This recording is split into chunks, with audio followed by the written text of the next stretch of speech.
Bonjour et bienvenue sur ma chaîne YouTube. Là, nous sommes dans la deuxième vidéo. Cette deuxième vidéo est consacrée tout juste à la programmation JavaScript ou aux bases de la programmation JavaScript. Dans cette deuxième vidéo, je vais parler sur la déclaration des variables. Dans la première vidéo, j'ai parlé sur la déclaration des variables, mais d'une manière théorique. Là, nous allons passer à la pratique, voir comment est-ce que ça fonctionne.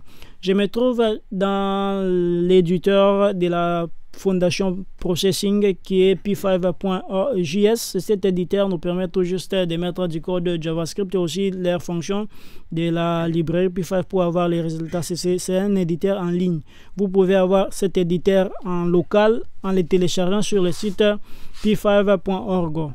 Avant de commencer, je vais tout juste définir ces deux fonctions qui sont propres à la Fondation Processing, la fondation au p5.org. Je dis fonction setup. Cette fonction s'appelle une fois dans les codes. La fonction draw s'appelle plusieurs fois dans les codes comme une boucle, c'est-à-dire 60 millisecondes et 60 frames par milliseconde. La fonction qui se trouve ici à l'intérieur comme create canvas, cette fonction nous permet tout juste de créer un canvas ou notre lieu de travail où nous allons placer nos objets. L'argument qui est 600 et 600 de ces côtés, c'est la longueur et la largeur de notre carreau qui se trouve de ces côtés. Le background, la valeur qui est à l'intérieur, c'est la valeur donc les couleurs, la couleur donc de notre background. Maintenant, nous passons au code JavaScript. Je vous ai dit pour déclarer une variable, nous avons besoin des mots-clés. Premièrement, nous avons par exemple les mots-clés var ou let ou const. Je peux commencer par les mots-clés var.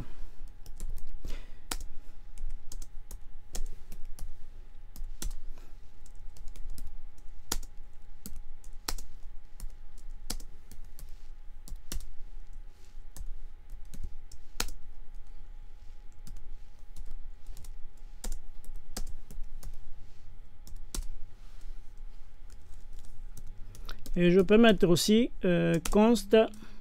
Par exemple, je peux mettre OK. Là, j'ai 4 variables que je viens de définir. La première variable, deuxième, troisième et quatrième variable. Maintenant, je vous ai dit pour faire appeler la variable et les mettre à l'écran ou soit les mettre dans notre console ou les faire apparaître en quelque sorte. Nous aurons besoin des fonctions JavaScript. La première que je peux donner, c'est celui-ci, alerte. Je prends la variable que nous voulons que ça puisse s'afficher à l'écran ou je mets la valeur que nous voulons que ça puisse s'afficher à l'écran. Par exemple, il est X. Si je clique ici, ça va générer une boîte de dialogue. Cette boîte de dialogue a la valeur 70 qui a la valeur X comme 70 que nous avons mis dans notre variable X. Ok, là c'est notre première fonction qui nous permet de faire appeler la variable. Deuxième fonction que je peux effacer ici. Maintenant, je peux vous faire voir la différence entre ces deux fonctions qui est la fonction setup et la fonction draw. Je mets ici notre code. Je peux mettre document.write. Je fais comme ça, document.write. J'appelle toujours la même variable. Je dis X. Et si je clique ici, vous voyez qu'il y a la valeur 70, 70, 70, 70 qui continue sans s'arrêter. Pourquoi est-ce que ça continue sans s'arrêter? Parce que la fonction draw s'appelle plusieurs fois comme une boucle, c'est-à-dire c'est une boucle infinie. Ça va s'appeler plusieurs fois. Donc cette fonction nous permettra tout juste d'animer certains objets donc, qui seront en mouvement. Là, c'est notre première. Là, la variable par exemple let, c'est aussi la façon de déclarer aussi des variables. Par exemple, je peux dire alerte où j'appelle les L pour voir le contenu de cette variable. Ça donne aussi 70 parce que le L a aussi 70 comme valeur. Je peux changer ici. Je peux mettre ici par exemple comme ça. Ça a donné 770 comme valeur. Maintenant, il y a un peu de différence entre ces trois variables les mots-clés var et let et const. La première variable, c'est une variable qu'on appelle fonction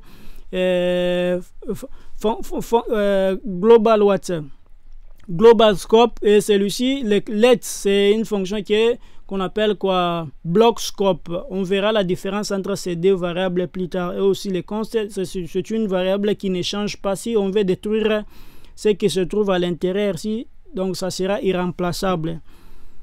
Là, je peux passer à quoi? Je peux aussi vous faire montrer une fonction. Cette fonction, c'est la fonction de processing ou p5.js. Je dis ellipse. Cette fonction nous permet tout juste de dessiner un cercle où je mets par exemple x comme valeur. Je prends y. Je prends par exemple L et je prends aussi L comme ça. Là, je mets des arguments à l'intérieur. Là, ce sont des paramètres où je mets des arguments. Les valeurs de ces arguments viennent de nos variables qui sont ici. Par exemple, 70, 700. Donc, ce sont des variables qui se trouvent de ce côté ici. Et si je clique ici, ça va nous donner une forme de ce côté. Pardon, parce que je n'ai pas y effacer ici. Ça nous a donné cette forme qui est de ce côté ici. Là, ça nous permet tout juste de dessiner quelque chose. Je peux mettre par exemple 70 pour dessiner le code ici. Je peux parce que une boîte de dialogue, je fais ça, ok. Là, nous avons la forme qui se trouve là. Je peux mettre notre deuxième forme, par exemple, je peux mettre les rects. Là, c'est notre forme rectangulaire qui est là.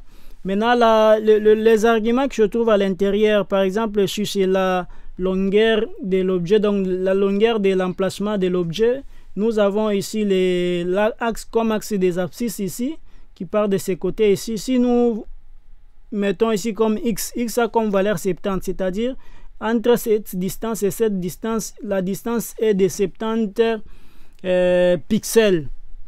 Par exemple, le y qui a comme valeur 50, c'est-à-dire en hauteur entre la distance d'ici, du canvas et la distance d'ici, et de 7 points et de 50 pixels. Maintenant, 70, c'est la grandeur de la longueur et la grandeur de l'objet. Donc, si vous voulez placer, par exemple, cet objet de ce côté ici, donc j'aurai à augmenter la valeur de x. Par exemple, je peux mettre 300. Et si je mets 300, vous voyez bien que l'objet se trouve de ce côté. Si, par exemple, je mets aussi, par exemple, 200, ça va descendre en bas. Si je mets par exemple ici aussi, j'augmente quelque part ici, ça va changer de forme. Là, c'est une fonction propre à P5 qui est les rects et les ellipses. On verra aussi d'autres formes dans des vidéos qui viennent. Là, je vous ai parlé tout juste aujourd'hui des variables. On verra dans la vidéo qui va venir après comment est-ce qu'on peut faire